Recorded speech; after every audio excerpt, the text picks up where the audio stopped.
following podcast is intended for an adult audience only. It contains strong language, strong opinions, and themes of a sexual nature. So if you are under 18, or indeed difficult to please, this isn't the podcast for you.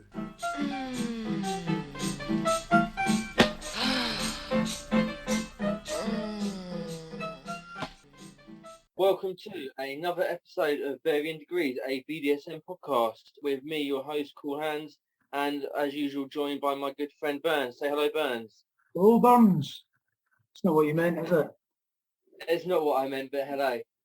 We will be visiting our usual stops of the Encyclopaedia of Unusual Sexual Practices, and obviously topping things off with another rendition of Jock-o-naughty with our friend Burns, where he's going to read some extract from some bad erotica.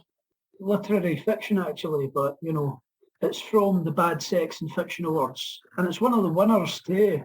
You'll be glad to know. So I look forward to that because I always do enjoy the Jock-o-naughty. But we've again got a guest with us to sort of stick to what we've proposed as our new format. And this month we're joined by a friend of yours, aren't we, Burns? Indeed we are. We have the wonderful Belay joining us. Good evening. Good evening. Or morning, or whatever time you're listening to this. To meet you, Belay. Likewise, I'm sure. You know Burns, but this is actually our first time meeting or speaking, as it were. Yeah, I've known Burns for far too long. Must be 10, 12 years, something like that at least. Yeah, 10 years, I'd say. 10 years. And do you mind me asking what sort of geographical area your local community or the community you've been involved in is? So originally, I first got into a community which was in Norwich, which was where I was living at the time. Really nice, really friendly community up there. And then various work reasons moved to Reading. That's for Burns connection then, Reading, because I think you've been to a few peer events in Reading, haven't you, Burns? A couple, but it wasn't originally on the scene that we met. It's far more to do with beer than kink. Aye. A lot of alcohol was consumed. I think it was a beer festival. Actually, I've much to my own dismay, I've not had that much involvement specifically with the Reading community. I've been to events in London, but just various reasons I've not managed to get around to getting involved with the Reading community. Well, yeah, I guess the difficulty is with lockdown. But I think because I've spoken to Cool Hands about this on quite a few occasions recently, especially with lockdown being such a prominent factor in our lives, and that kind of put the kibosh on the podcast for a good while, you know. While we were getting used to everything, and then things kind of moved online, and we were talking a lot about that. Some people have found it quite difficult to engage with events online for a number of reasons. And I think there's certain types of play that don't really translate very well, and certain parts of kink that don't really translate very well to being online. One of the difficulties that a lot of people have is with being online, you essentially got one person talking at a time, whereas when you were, say, back at the pub, there might be 3 or 4 different conversations going on at the same time. Bits might overlap, you might sort of go and have a wander and mix around a bit, and you can't really do that online. There are some apps and platforms where you can do that. There was one I was looking at the other day because I know that of a few people I met up in Birmingham when I was up there, and I was looking at their virtual munches. You know, it's not often I go up there, so if I wanted to attend another munch there and say hello to people I've met previously, you know, virtually is a good way of doing it. But I noticed they used an app that was kind of like a room, and as you move your kind of character around, you hear and see more of the people you're closer to. That seems quite interesting. It sounds like a slightly different way of doing it. That just shows you, though, that people are finding all different ways to interact virtually, and they're taking advantage of different mediums, different platforms, seeing what works for them and what works for their local community. Yeah, because I suppose the problem with most existing sort of chat platforms, particularly ones that can host large numbers of people, is their original base of operation is centered around the idea of only one person talking. I've remembered. It's Gathertown. Oh, right, okay. But yeah, that looked like quite an interesting way of hosting virtual lunches. And I was meant to bring it up with you because I know that you support the community with an online presence, and maybe work with other community leaders and other people who are trying to create an online space looking into that as well, I suppose. So behind on things like that, I'm probably the last one to hear about it. I mean, I've never heard of it, but then again, I'm a technological philistine, so. Well, it's interesting. I'm just having a wee look at it now. It's interesting because I do wonder if something like that, you could have kind of like online avatars and then maybe have some physical representation of a kink that you wouldn't necessarily get at an online munch. I mean, like a massive horse penis down to my knee, down to my knee. Not quite what I was going for, you know. But I mean, for instance, like with real life munches, you know, you won't necessarily get dressed up the way you might for an event because you might be in a vanilla space. So it's interesting to kind of think about it and think, well, obviously online, if it's just going to be this wee picture of you, this representation, then what's to say you can't change that? And I mean, I don't know how customizable it is, but you know, you might be able to represent yourself in ways that you wouldn't be able to at another munch, you know. Yeah, indeed. Which brings us neatly on to why we asked Belay onto the show in the first place. So, would you like to tell us about your specialist subject? Am I going to get rapid fire questions about it now? Oh, if only I was that organised. No, this is far more shambolic. I mean, organic. I mean, Organic. We'll go with that. Yeah, no, organic works well for me, definitely.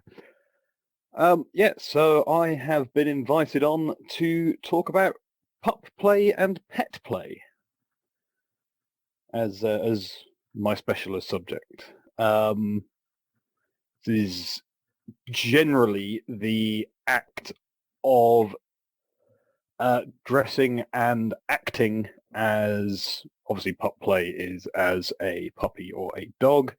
The broader spectrum of pet play is, I mean, almost incalculably vast. You've got sort of pony players is one of the big ones. You also have kitten players. You have pig play, and so on and so forth with various different animals. But the two biggest ones are certainly pup play and pony play. And I myself am a pup. Was that a bottom roll or top roll? So the generalization of it is a pup is generally a bottom, although everyone's dynamic is of course individual to them. There are pups who prefer to top. There are sort of relationship dynamics where you may have multiple pups, where you have, you know, one who is described as an alpha pup because they top the other pups, but they do not top their handler, which is the scene name for a dom or master. Yeah, generally pups are bottoms, but don't take it as read. Pleased that you decided to come on, and quite looking forward to seeing where this discussion goes and learning a bit yourself. Well, I'm terrified about where this discussion is going to go.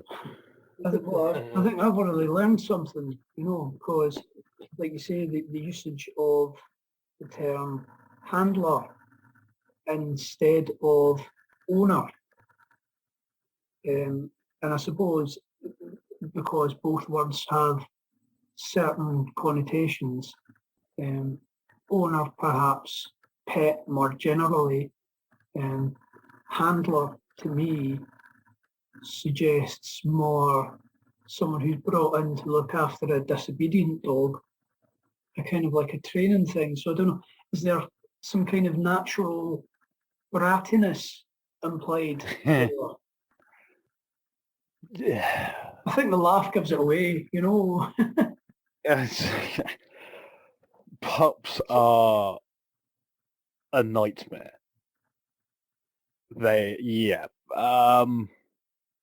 From all of my experience with them, naturally, I wouldn't say naturally disobedient, but mischievous would be a better term for them. Bratty, definitely. Is that just a general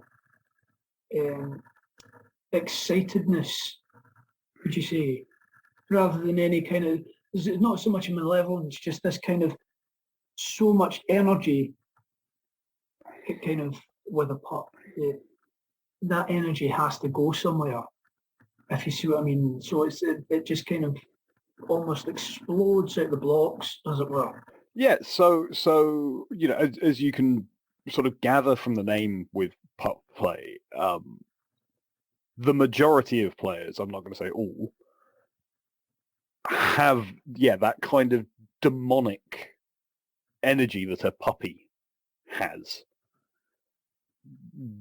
Their attention can't be fixed on one thing for too long. If there's a new thing over there, it's going to be about that, despite potentially what their handler is trying to get them to do. How did you discover it? And when you discovered it, why do you think people generally are drawn to it? So I first came across it. Genuinely, I think it was a really bad porn video. Really, like, looking back at it now from what I remember, like, just not very good, very artificial, Porn unsurprisingly. It does. I mean, the worst crime porn has is the unrealistic expectation of the time I expect a plumber to turn up in. I saw this video and that's weird, that's something a bit different, and moved on, and didn't really think twice about it. And then about 3 years ago now, I was attending the London Alternative Market. Oh, yes. And there happened to be a stall there which was just selling pup merchandise. What is pup merchandise? Right, so varying bits of the more kink-oriented gear for PetPlay, which I'm probably better to go into more in-depth about that a bit later. So things like, say, the leather masks, muzzles, that kind of stuff. Yes, yeah, exactly. And so that caught my attention, and as ashamed as I am to say it, the two incredibly attractive guys running it caught my attention. And they saw me looking and they started chatting to me, and very friendly. And then like the next thing I knew, I had like half mask on, and they were telling me how great it looked on me, and just from that point something in my head clicked, and I was like, yeah, okay, yeah, I can see this. Yeah, okay. It just seemed it just this feels nice, and I'm having praise rained on me. I didn't buy anything from them that time, but so I went back home and I looked a bit more into it, because now I know what the name of the thing is, and etc. etc. And so I went from there. And you talk about the praise, you mentioned the praise. Is that a big part of it, or at least for you or for some people, you notice is praise a big element of it? So the thing I've always found really interesting with pup play is if you delve into the history of it, it originates in the leather fetish scene, particularly in America, the gay leather fetish scene. And it was at the time sort of a heavy form of degradation. It was, to your sub or slave, you aren't even worthy of being referred to as a human. You are a dog. Right, and Yeah, with I'm the going to. crawling on the floor and the not even being able to sit at the table to eat and stuff like that. Yeah. Crawling on the floor, eating from dog bowls, drinking from dog bowls, sort of maybe put in a cage to sleep at night, etc. It's a really heavy form of humiliation and degradation. And what I find fascinating is it is evolved so far from that. I mean, obviously, for people who enjoy that side of it, that's still completely there. But it's evolved into its own thing completely, which is this whole, as I say, sort of like playful, energetic. Lots of pups are sort of very receptive to praise and adoration, and we'll do things to just be called good boy. And it's just the dichotomy of that I find amazing. It sounds quite wholesome, if I'm being honest with you, like a lot of people kind of look at kink and think of it as this kind of sleazy backroom stuff. And I know, God knows, that it's not like that for the most part. I mean, there are aspects of it there are people that love that there is that aspect to it. But I think a lot of people will lazily dismiss a lot of this stuff and just go, oh, that's this grubby kind of nonsense, It does, to me, it does sound like it could be quite tender and intimate. It does, not necessarily, quite a loving, nurturing, quite a way to maybe allow yourself to be vulnerable and have quite a special, maybe intimate moment with people and connect in a different way. Yeah, so again with the bizarre dichotomy thing is it can be completely, if you want it to be, it can be completely dehumanizing. Or if you want it to be, it can be, as you're saying, it can be incredibly tender and personal. It's bizarre. I mean, for instance, the reason I really enjoy it is it's escapism. So when I put my hood on, literally everything, every pressure I feel from my work, from my life, vanishes. Because a dog doesn't have to worry about bills or the car or going to work. What a pup has to worry about is that there's a ball over there. Yeah, I was going to say, we all need that kind of element of escapism. Yeah, I can totally get how that could be cathartic, to sort of almost to get out of your head, if that makes sense. To sort of step away from your day-to-day. I can see how that could be appealing. I could do with a large slice of that at the end of a lot of days, I'm very well aware. You don't have to answer this, by the way, but how did you kind of broach the subject with your partner? Is it something that they're fully on board with, or is it something that you do separately from them? So the initial reaction from my partner was not great.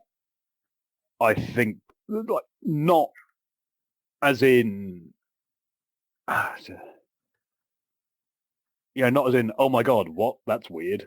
Get away from me. But more as in just, oh, I didn't know this about you.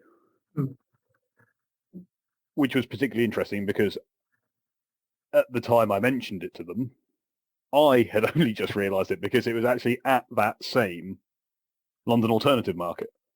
All right, okay. So it wasn't like something where it had been like that for a while, and then you really had to. It was more like kind of, oh, okay. Look, I've just found this pretty cool. I like this. I want some more of this kind of thing. Actually, to be fair, it may have been the next market after I'd sort of looked a bit more. Oh, okay. And was then sort of eyeing, like, maybe I might buy some stuff. Right. No, I see how that could kind of, as you say, grow organically and make it a bit easier, rather than this kind of, here's my closet of stuff, have a look. Yeah, it wasn't my other half suddenly coming home to like discover me on the bed fully kitted out. Was there like a learning curve for you? Because I saw that before we started recording, you held up a book and you had a book down on PetPlay. And I mean, I'm not surprised, but I didn't really think there'd actually be puppy play literature out there, like factual, other than erotica. I didn't really think there'd be much out there. Is there much out there on it? There's a lot of sites and forums and etc. dedicated. So literally, if you just search puppy play or pup play, there's a site called Puppy Pride Social, and a few others whose names currently escape me. There's definitely pages on FetLife. There are Discord chats. What's the other app? Of the many millions of apps, the other one. Telegram, that's the one. All right. Yeah, like there's loads out there. The particular bit of literature you saw me hold up was A Brief History of Pup Play by the wonderful Space Pup Silver, and it's just one of many bits of literature they've put out, both sort of documenting, I mean, obviously in that case, the history briefly of pup play, or they sort of released other bits and pieces, which is sort of people's personal stories or people's experiences of pup play. Is this, and I could be wrong, it might be a misconception of mine, because you said earlier that it started in the gay leather scene predominantly, and we've got the whole kink community has got so much to thank the gay leather scene for in terms of sort of the development of kink and early kink. But would you say that pup play is something that is still sort of more prominent in like the gay community or amongst gay people than it is amongst sort of straight couples? Yeah, well, I'd say certainly the predominant, it's predominantly gay or bi or pan men. Yeah. But it is absolutely by no means like exclusionary. I've been to several events where there have been women or sort of people, non-binary people who have attended, and they are treated exactly the same. Yeah, it's not a case of, sort of all of the gay guys closing ranks. Sort of, oh, what are they doing here? This is our thing. No, they are like, again, you put the hood on and you're seeing the world through different eyes. Mm. Yeah, that pup is not a girl being a pup. It's just another pup to play with. Mm.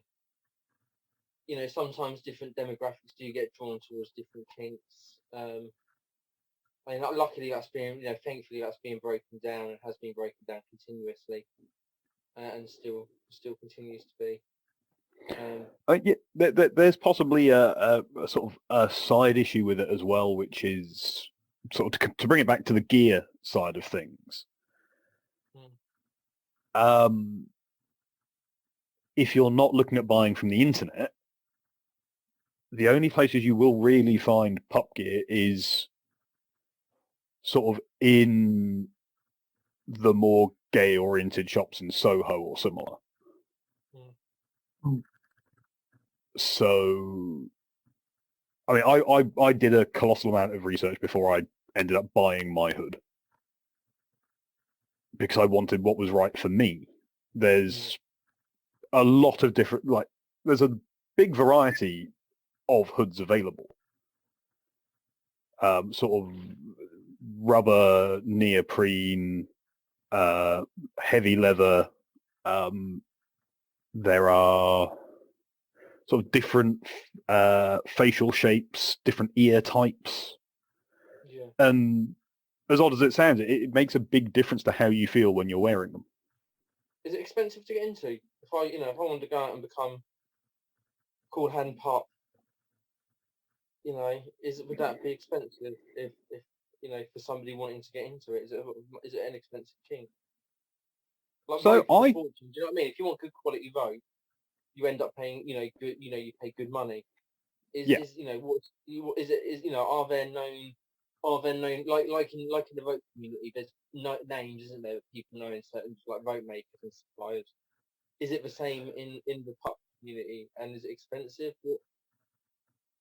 It's very much, that you, to a degree, you get what you pay for. There are definitely sort of name suppliers who it's preferential to go to because you know the quality of their stuff. But more recently, the last sort of 4 or 5 years, from what I've found, there have been cheaper alternatives coming in. They might not be as hard wearing or as durable as the more expensive variety, but I mean, yeah. So I'll use, for example, my hood. I think it was £160. So not cheap by any means. But I'd done the research. I'd been to a couple of pup events. At that point, I made that decision. I knew I wanted to get into it, but if you don't have the ability to do that or the money to do it, there are these cheaper options now which you can buy and find out whether you like it or not, because you don't want to spend 100 and whatever pounds on a mask and then go, oh, actually. Do you ever tend to see anyone who, like you said, you'd kind of go into events before you'd kind of dived in fully, as it were?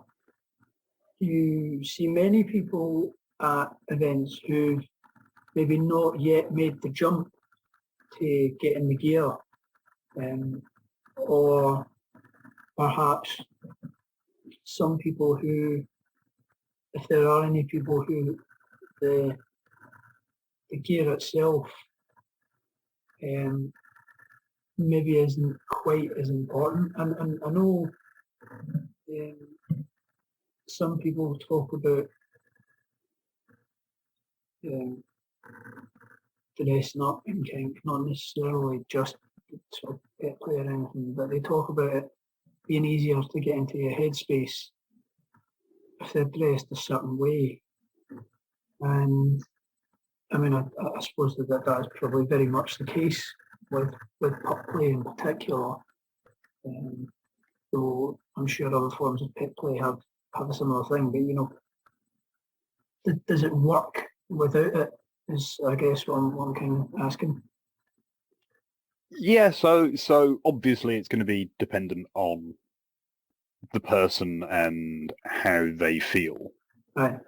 But the wonderful thing about PetPlay is you can get into it for nothing on the basis that it's about how you're treated by, well, if you want to do it with a partner,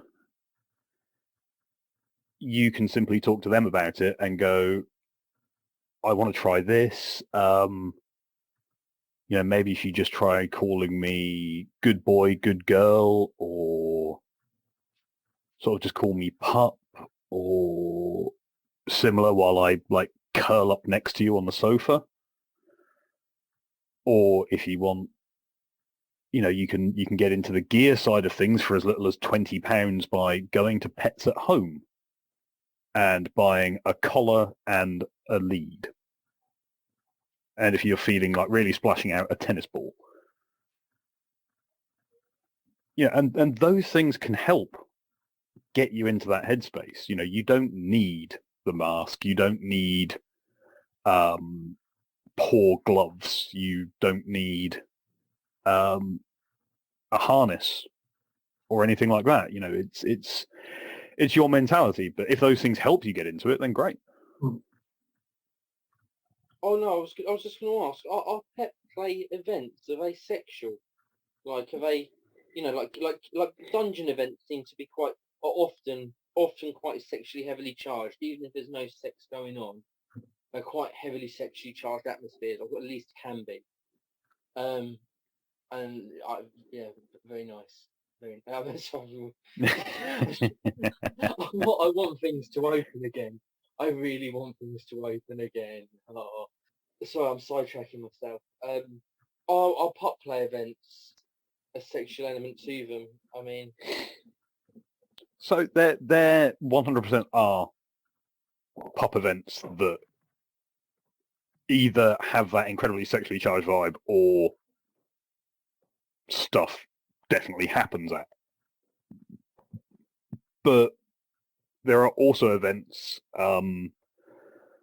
So there's things like Puppy Pride London, or the London Pup Social, which is it's held, or it was held, sort of on a Saturday morning in the basement room of a club in London, which is literally you turn up,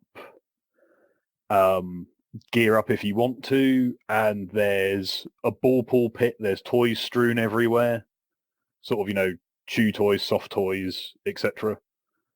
not sexual toys. No, not sexual toys. And you can just have a relaxed time playing around with other pups, and there's nothing particularly sexually charged about it. It's just a release of responsibility and having fun.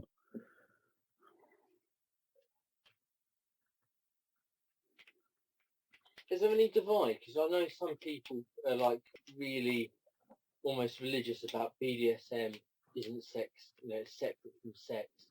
Are there people within the pup scene that are very much like, no, pup play is not sexual, and others that are like, well, is there any of that? Do you come across any of that in the scene? I've come across one or two people who are like that, and I think there's always someone you wants to put on somebody else's party, isn't there? It's not. No, I think it's more tended to be their own personal mental connections. Yeah. I had a chat with someone a while ago who was a pup player, and I was talking to them, and they were saying, sometimes when I talk to people about pup play, and they go, "Oh, do you have sex like that?" And her response is, "Do you have sex with your dog?" because she very much sees it as a full-on, no, I'm playing and acting as a dog. I am, for all intents and purposes, a dog. Which is sort of one very extreme end.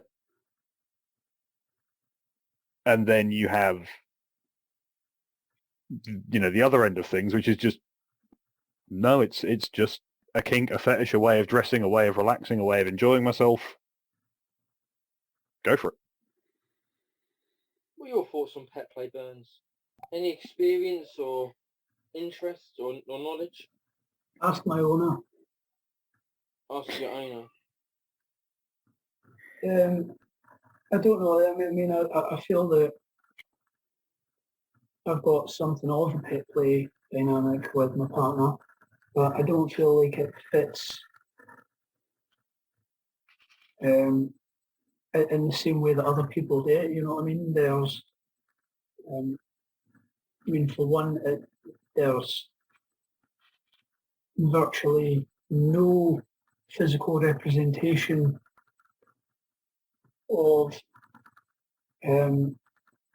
what we do, and it's more a kind of a persona thing, and I think it's kind of like just kind of a step up from like pet names that partners have for one another. It's like that, but gone that bit of a step further, and it's kind of integrated a bit more into our dynamic, as it were. Having a collar helps, I think. I try to avoid a lead wherever possible. But then I guess that's just the brat in me talking, Like, no, you're not putting the lead on me. Oh, I don't know, maybe it's closer to what people do than I think it is, if you see what I mean. But I wouldn't necessarily call myself a pet player in the same way that other people are, if you see what I mean. And I certainly wouldn't say I have any level of expertise on it whatsoever. I mean, to be fair, I wouldn't say I've got any level of expertise on it either. I just do it. Much like my job. Yeah. In terms of in BDSM, there's very few experts. There are people with varying experiences and different types and amounts of experiences. But experts as such, unless it's a proper skill, an acquired skill that's taken time and dedication to acquire, or you're somehow qualified. There are very few experts in BDSM, just people with different levels of different types of experience and different ways of articulating that experience and sharing that experience with other people. I think probably the best advice is normally steer clear of anyone who claims to be an expert. I was going to say unless they're like a known rope master or something, as you say. Oh yeah, of course. Yeah, but again, that's an acquired skill that you can see is something that's taken time and dedication. You can see their professional, their development and their career and their progression. You can see that it's somebody who is legitimately an expert through evidence. Don't listen to me. I'm not an expert. Burns. Did you see the t-shirt, the hoodie, Burns? Belay, that is on the hoodie, Cool Hand Floggers. Ah.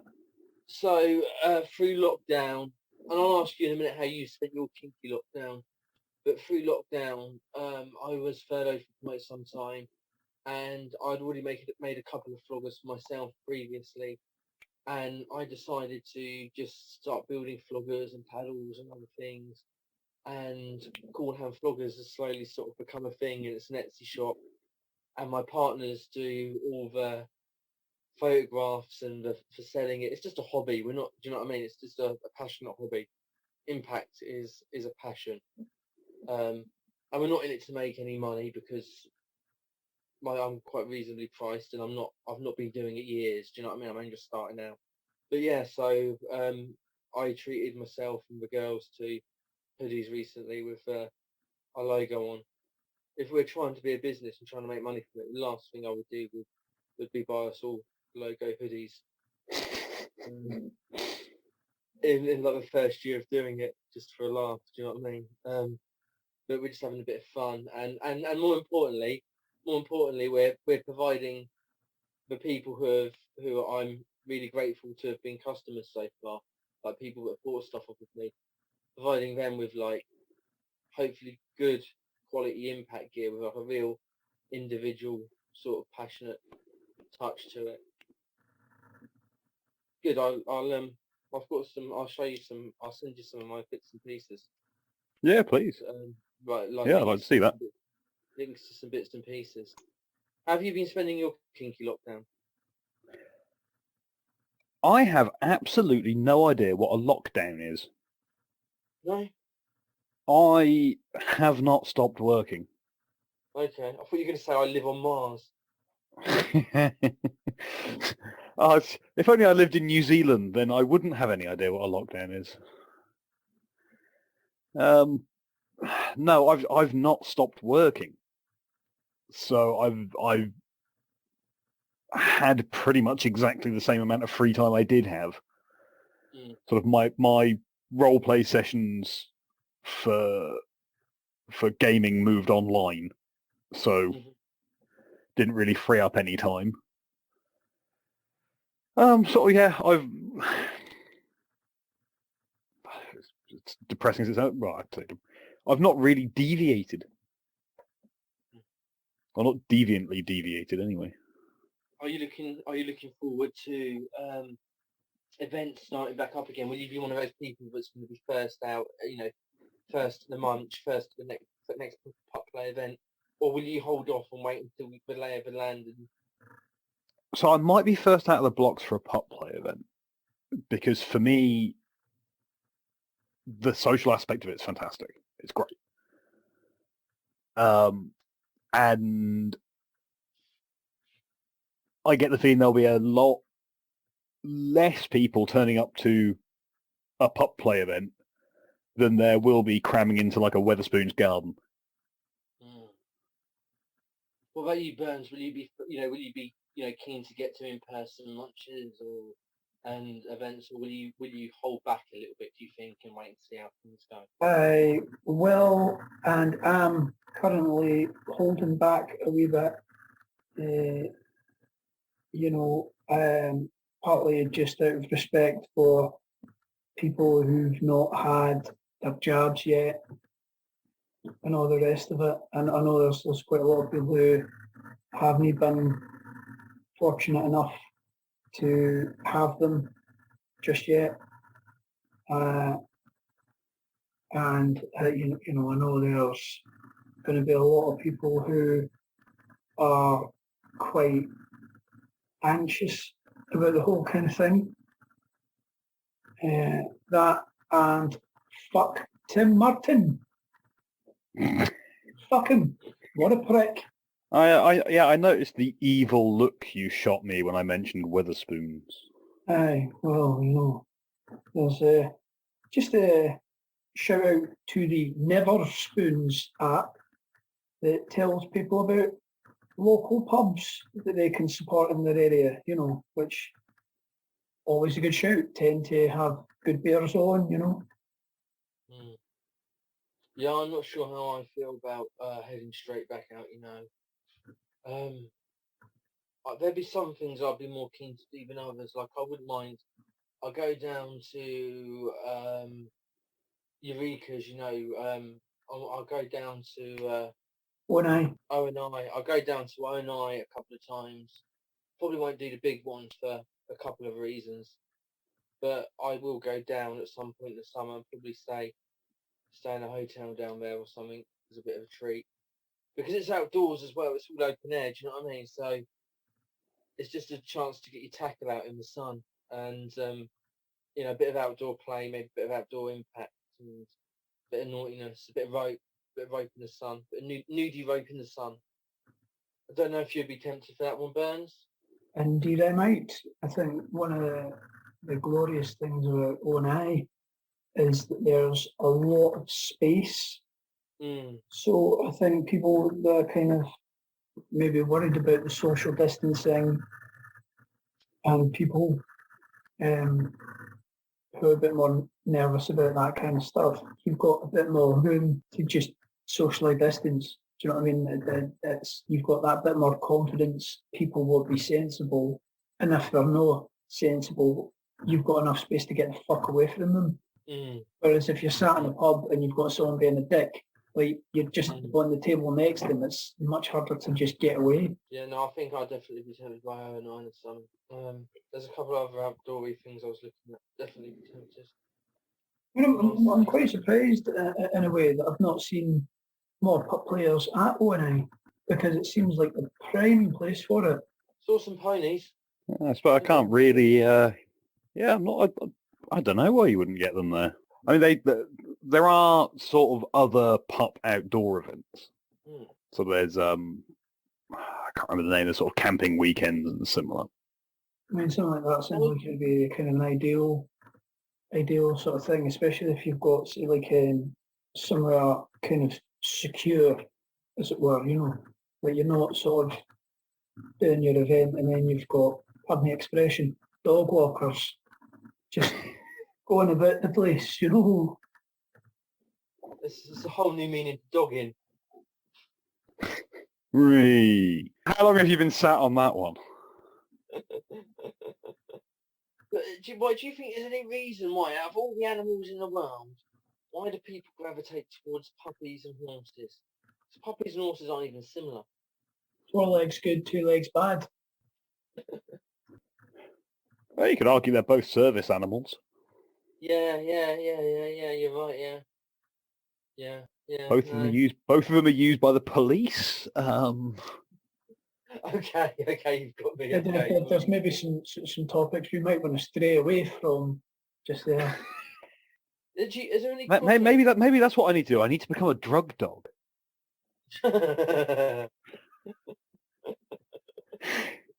That means you'll have to walk up and down the train station platform in all your kit, sniffing people's butts and stuff.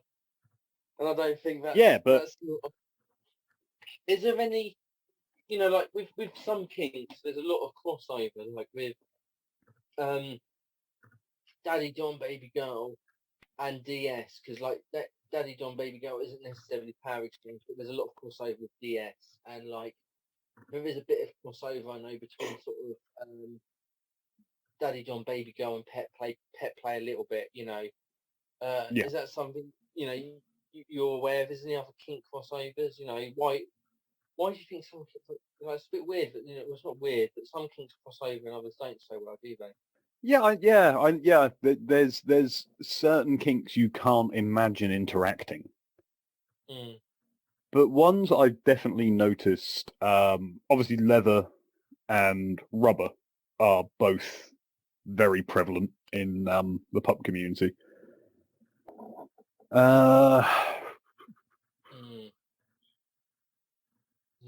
Yeah, if you're going to dress up in leather, you need something to dress up as.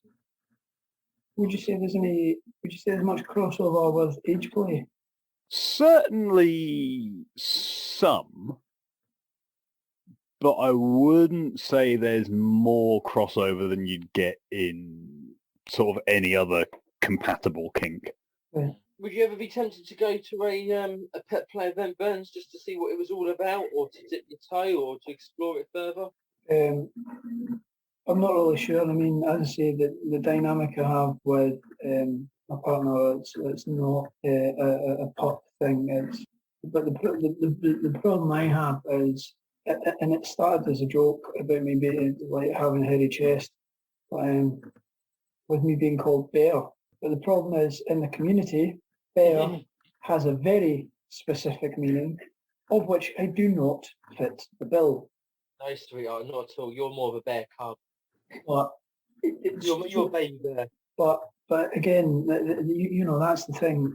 What I don't want to do is kind of start calling myself something for whatever reason, and then other people are like, oh no, that's not what you are. This has a meaning beyond. Do you see what I mean? So I'm always that bit wary of it, you know. I can genuinely relate to that because there are certain changes in my own personal and sexual identity that I've addressed over the last, say, maybe 8 years, more recently in the last 5 years, 4 years. And sometimes you think, well, you know, that is it, you know, are you a fraud if you, you know, because the way other people use it in other contexts, I don't know. No, it can be hard. It can be hard playing. It can be hard. It can be hard with sort of terms and labels when they come with expectations or a certain image already attached to them. I think so. So a friend of mine's username on FetLife contains the word bear, despite the fact he does not fit any of the parameters which are generally associated, because it was a nickname he always went by. It was a general screen name for him. And he had a lot of fun at first logging in to sort of discover a weirdly full inbox. And quickly worked out why. A lot of people presumably thinking, oh, so you're into it. Oh, no, wait, no, you haven't. A lot of people who just see the word, make their own mental connection. Aye. And then, as people are wont to do on FetLife, don't bother to read the profile. And send the same copy-paste message that they've sent to everyone else. Well, people read your profile and they take it to you literally. I had somebody come up to me at a munch once, a complete stranger, and touch my hands in an attempt to find out if they were actually cold or cool. I mean, honest to goodness, I mean, what the heck's all that about? That's quite funny. I hope to hell no one tries to use me for climbing then. Oh, what, you mean to say you're no good for rappelling? No, but I'm very good at letting people down. Oh, that's not true. Well, I tell you what, mate, you certainly haven't been a letdown this evening. It's been really, really interesting, some of the stuff we talked about, and you know, I hope that anyone who takes the time to listen to this finds it as interesting as I have. I'm thinking we should jog on to Encyclopedia of Unusual Sexual Practices. Oh, the Encyclopaedia. Should I get it out? Go on, whip it out. Go on, get it out for us. Okay. So, Belay, okay, me old mucker. So this is the Encyclopedia of Unusual Sexual Practices. I found this in an Oxfam bookshop about maybe 15 years ago.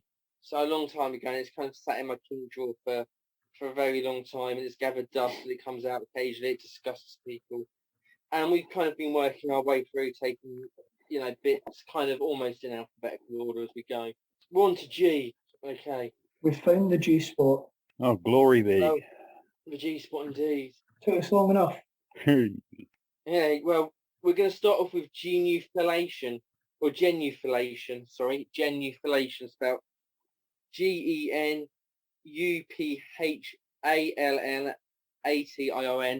and is the act of rubbing the penis between your partner's knees. Unfortunately, unlike some of them, this hasn't got a breakdown of a Latin name. Some of them have really got a good breakdown. Although we've also got, I chose this one. This is quite a simple one. I thought it was quite sweet. Grooming, and I do not mean. Oh no. Grooming. No, Ben. I know where you're going with this. I do not mean grooming in a sexual predator way. I mean grooming of a sex partner is commonly found amongst primates, that kind of grooming. In addition to the normal grooming one does day to day, grooming is used as foreplay. So it's about the kind of grooming that primates do, and it is a sexual act amongst people as well. This is quite interesting, actually, because it's got a bit here that does relate to my relationship or one of my dynamics. Sex slaves often prefer performing tasks that involve the grooming of their masters. These rituals include bathing, manicuring their partner's nails, shampooing and styling their hair. So it has actually got a link to MS, and it's a link that is something that is prevalent in one of my dynamics. You know, I won't go into detail, but there is protocol that involves grooming. So that's why I decided to include that one. Have you got any experience in that, or is that anything that goes on in the puppy world, Grooming? So it's nothing I've personally witnessed or experienced, but I can totally see it being part of pups and their handlers dynamic. Mm. There is also the like UK Mr. Puppy Awards and similar. You definitely want to be groomed before you went into that. I had a kind of mental image of kind of like a pup play kind of crufts with best in show and all that, you know. I mean, you're not too far off. Okay, do you want the next one? Harpaxophilia. What? Harpaxo. Don't Google it. Harpaxophilia. Google it. I don't even know how to spell it. Any guesses? No idea whatsoever. Okay. I'm trying to recall the none of the Latin I know. Harpax for robber, and philia is an attachment, indicates sexual arousal from robbery. So it's harpaxophilia. Sexual arousal from robbery. Consensual sex scenes or fantasy that utilises the stimulus produced when being robbed, often consists of having victims retire and sometime later being awakened by a security-clad cat burglar. Okay. Oh, sorry, not security. Scantily clad. I need to put my glasses. I'll tell you what, though. You do not go cat burgling scantily clad. You wear sensible shoes. You wear hard-wearing jeans that aren't likely to leave any fibres anywhere, and a top you can burn. You don't do it in a G-string. Oh no, I reckon if you did do it in a G-string, like they might be less inclined to try and catch you. Depends how well greased you are. Wait, are you saying you go cat burgling without being greased? See, that was my first mistake, wasn't it, really? Okay, here we go. Herophilia. I don't know how you're going to feel about this, Burns. You'll either celebrate this or you're just pissed off. Herophilia. Herophilia. What the fuck's that? Is that like getting a stiffy to watch a Marvel movie or something? No. From Heros, yeah? Sacred or holy. And then philia, attachment to, refers to the arousal of sacred objects. This may include such things as masturbating with crosses or while sitting on church pews. Some have even broken into churches at night and had sex on the altar. Well, you know, got to atone for your sins somehow. I think we'll leave that there for tonight for the, unless you want one more. Go on, give us one more. Or one more, shall I find a good one? So it's in alphabetical order, right? It's got, I shit you not, it's got homosexuality. And next to homosexuality it just says, see gays.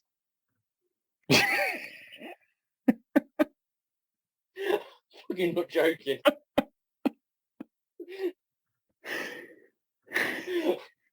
Marvellous. Well, I mean, that's someone saving on the printing ink, isn't it? If you were interested in homosexuality, you probably would want to see the gays, wouldn't you? Oh, good. Shall I do one that I can't possibly pronounce? Hybristophilia. No, I've got it right, actually. Hybristophilia. Hybristophilia? You really like Bristol. Hybristophilia, it could be. As a paraphilia of a marauding predatory type in which sexiotoic arousal and facilitation and attainment of an orgasm are responsive to and dependent upon being with a partner known to have committed an outrage or crime, such as rape, murder, armed robbery. So it's somebody, hybristophilia is somebody who only gets arousal from being with somebody who has committed a high-level crime, such as rape, murder, armed robbery. From the Greek, hybridion, to commit an outrage or crime against somebody, and philia, the attachment of. Men living in prison often have ongoing relationships with 3 or 4 women. These men offer excitement and mystery and intrigue. Yeah, because you get that, don't you? Then women who write pen pal letters to prisoners. I wonder if those people also have harpaxophilia. Yeah. Apparently, Charles Manson's family is an example of this phenomenon. Wow. Actually, that's more common. So initially reading that, but it was really weird. But actually, it's a lot more common than you think. Yeah, you sort of start thinking, yeah, this sounds really weird, and you go, oh no, wait, I can actually think of demonstrable examples of this. Yeah, Yeah. I mean, Which has it's more relatable than what was the very first one? Genuflation? Yeah, God. I try and purge it from my mind as soon as I read it, if I'm entirely honest. I mean, how else do you expect me to sleep at night? I assume with that book safely locked up. With a raging hard on. I do. Have you got something dirty for me, Burns? Indeed I have. Are we going to wait until Belay's got off the call, or are you going to give it to me now? I was going to indulge my voyeuristic streak then. I was joking, and however dirty it is, and whatever he wants to give me, you can stay and watch. So this time we have 1994's winner. This is from Philip Hook's The Stonebreakers. His hand set out on a magnificently daring journey across limitless expanses of thrillingly unfamiliar flesh, exulting in the possession of unknown territory.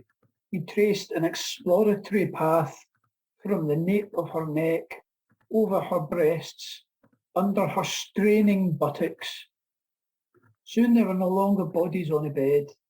They became some mad mobile sculpture, manipulated this way and that in the throes of its own creation. Two forms in search of positions of perfect linkage. Straining buttocks to me sounds like she's trying to go for a shit. I just can't get that image away from it, you know. You're not leaving us with that, Burns. You tease. No, but like, could you imagine, like you're about to have sex with your partner and you kissing them, caressing them, and then they just whisper in your ear, "I'm doing the shite." Burns. You know what? Do you know what I want, Burns? Go on. I want Joyce. Oh, James Joyce again. Joyce, please give me Joyce. Don't make me beg for Joyce.